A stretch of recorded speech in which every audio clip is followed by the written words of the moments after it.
સુરતની લાજપોર જેલમાં આજે રક્ષાબંધન પર્વની ઉજવણી કરવામાં આવી હતી। કેદીઓને પોતાની બહેન રાખડી બાંધવા માટે લાજપોર જેલ ખાતે પહોંચી હતી। જેલ સંચાલકો દ્વારા રક્ષાબંધનના દિવસે બહેન ભાઈને રાખડી બાંધી શકે તેવી વ્યવસ્થા ઊભી કરવામાં આવી છે।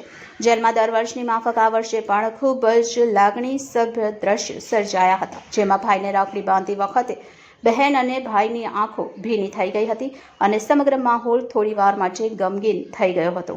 ત્યારે આજ રોજ સુરતની લાજપોર જેલમાં રક્ષાબંધન પર્વની ઉજવણી કરવામાં આવી હતી, જેમાં બહેન ભાઈને રાખડી બાંધતી હતી અને બીજી તરફ ભાઈની આંખો છલકાઈ ઉઠી હતી। તો ભાઈની આંખોમાં આંસુ જોઈને બહેન પણ પોતાના આંસુ રોકી શકી ન હતી।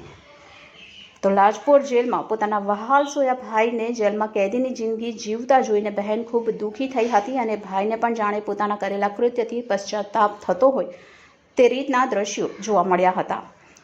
તો લાજપોર જેલમાં સુચારું આયોજન કરવામાં આવ્યું હતું, જેમાં બંદીવાન ભાઈઓની બહેનો જે રાખડી બાંધવા માટે અહીંયા આવી હતી તેને લઈ જનપ્રશાસન દ્વારા વ્યવસ્થા કરવામાં આવી હતી અને બહેન પોતાના ભાઈને રૂબરૂમાં રાખડી બાંધી આશીર્વાદ આપી શકે એ રીતની વ્યવસ્થા કરવામાં આવી હતી। તો આશરે 3000 કેદીઓ પોતાની બહેન પાસે રાખડી બંધાવી આશીર્વાદ મેળવી શકે તે પ્રકારનું આયોજન કરવામાં આવ્યું।